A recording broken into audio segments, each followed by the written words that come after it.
बीरू सरपंच ने आम आदमी पार्टी की तरफ से नामांकन भरा। हजारों की संख्या में लोग जुड़े।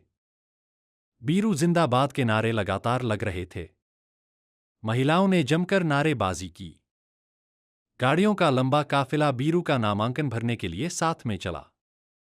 बीरू ने कहा, आम आदमी पार्टी साफ सुथरी पार्टी है, बीजेपी जो बच्चा दूध पीता है उस पर भी टैक्स लगा दिया। बीरू सरपंच ने कहा कि जो जनहित और व जनसेवा नहीं कर सकता उसको विधायक बनने का कोई भी अधिकार नहीं है। आज बादशाहपुर विधानसभा का कोई मालिक नहीं है। बीरू सरपंच ने कहा कि आज के बच्चे हमारे देश का भविष्य है, बच्चों के स्कूल अच्छे ही, युवाओं को रोजगार मिले। बीरू सरपंच ने कहा कि वह धरातल में काम करता है, बात नहीं, बीरू काम करता है। अरविंद केजरीवाल जी का धन्यवाद करूंगा कि उन्होंने जो टिकट देकर पाछा उम्मीदवार बनाया, मेरे पे जो विश्वास जताया उसको मैं धन्यवाद। दूसरा, गुड़गांव के अंदर आपने पता है कितने मुद्दे हैं, हम निरंतर लड़ाई लड़ रहे हैं सामाजिक न्याय संगठन के उसके नीचे। इसमें आप देखोगे सफाई की सबसे ज़्यादा है, सीवर भराव सबसे ज़्यादा। आप जब जाके देखोगे हर जगह सीवर फ्लो रहे, ओवरफ्लो सारी जगह जहाँ भी देखोगे जाके। दूसरा, मेट्रो का बड़ा मुद्दा है, आप देखोगे हॉस्पिटल का बहुत बड़ा मुद्दा है, हाउस टैक्स का बड़ा मुद्दा है, डेवलपमेंट चार्ज का मुद्दा है। बहुत सारी लड़ाइयाँ हैं जो गुड़गांव की हमने जाके लड़नी है और लोगों के विश्वास से जाके विधानसभा में इन बातों को उठाना शुरू करें जो लोगों को राहत मिले। बात करें यदि पब्लिक जो कहती है कि सारी जो उम्मीदवार होते हैं ऐसे ही वादे करते हैं, उन्हें कैसे विश्वास दिलाएंगे आप, क्योंकि हर कदम में आप उनके साथ हैं। देखो, औरों का तो ये है ना, उनके पास कोई जाता भी है तो वो मिलते नहीं है, लेकिन जो भी मेरे पास आता है वो 1 घंटा तक बैठ के ना बातचीत करके ना अपने दिल में उतर के जब जाता है कि मैं आपके साथ हूँ, और उनको इस बात का विश्वास है कि बीरू हमारे साथ है और ये हमारे काम करेगा, ये हमारे जैसा है, हमारे वेशभूषा भी जैसी है। अगर हम ज़्यादा नेता टाइप से नहीं रहते, तो इसलिए लोगों का ये लगता है कि जो मेरे जैसा है ये मेरी बात सुनेगा, इसलिए हम इसके साथ रहते हैं। वो भी सरकार को जीएसटी देता है जीएसटी। बिस्कुट खा लिया, चाय पी ली, जो भी कुछ खरीद के लाए सब आदमी जीएसटी देता है। अगर मैं अपने मकान के अंदर रह रहा हूं तो मुझे मकान का हाउस टैक्स देना पड़ा। अगर मेरी गली बनी तो मुझे डेवलपमेंट चार्ज देना पड़ा। अगर मेरा पानी बाहर सीवर में निकला तो मुझे सीवर का चार्ज देना पड़ा। मेरे घर पीने का पानी आया तो मुझे पीने का पानी का भी टैक्स देना पड़ा। पढ़ाऊंगा तो प्राइवेट हॉस्पिटल में पढ़ाना पड़ता, सरकारी में सुविधा नहीं। अगर इलाज कराने के लिए जाऊंगा तो प्राइवेट में इलाज कराना पड़ता, सरकारी में इलाज नहीं। तो फिर जो हमने सरकार को जो पैसे दिए वे कहां गए? इसीलिए ये लोग चाहते हैं जो जनता ने हमें पैसे दिए हैं ये जनता को नहीं मिलने चाहिए, इसलिए आप फ्री का ढोंग कर दो।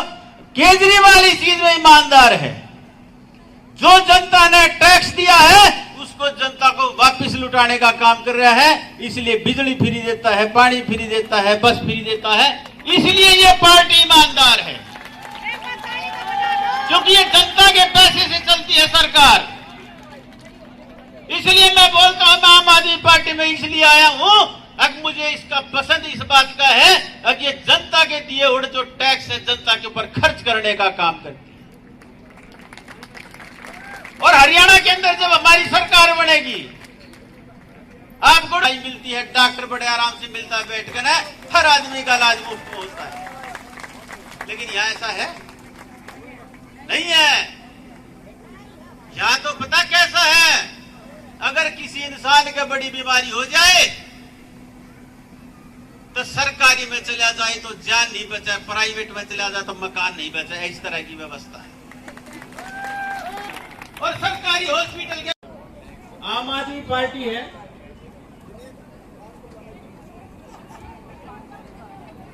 आम आदमी पार्टी की ईमानदार पार्टी।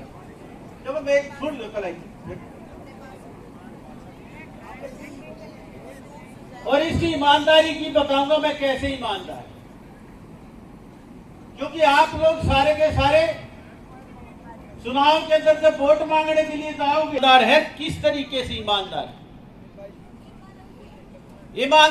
और बेईमान। अगर सत्ता के अंदर जुड़ के आपने ईमानदार आदमी भेज दिया तो जो जनता के द्वारा जो दिया गया टैक्स है वो जनता के लिए खर्च करेगा। जनता के द्वारा दिया गया जो टैक्स वो अपने ऊपर खर्च करेगा। मानोगे ना? तो केजरीवाल जी ने दिल्ली के अंदर जब मुख्यमंत्री बनने के बाद सबसे पहले तो उन्हें स्कूलों का सुधार किया,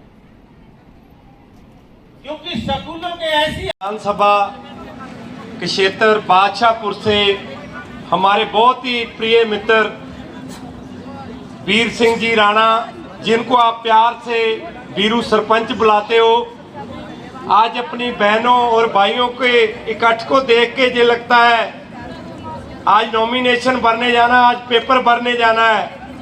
और आप सभी के इकट्ठ को देख के लगता है कि अगर हरियाणा में कोई विधानसभा सबसे ज्यादा वोट पे जीतेगी तो वो बादशाहपुर विधानसभा वीरू सरपंच जीतेंगे। जब जब बहनें आगे लगकर कोई भी आंदोलन को लड़ने के लिए आगे हुई हैं तो वो आंदोलन हमेशा बहनों और भाइयों की अगुवाई में जीता है। अगर हम दिल्ली वाले आंदोलन जो मोदी सरकार ने 3 काले कानून बनाए थे उस आंदोलन की बात करें तो वो आंदोलन भी जब नौजवान हमारे भाई और हमारी बहनें जब उस आंदोलन में चल पड़ी तो वो आंदोलन पूरा भारत, पूरी दुनिया और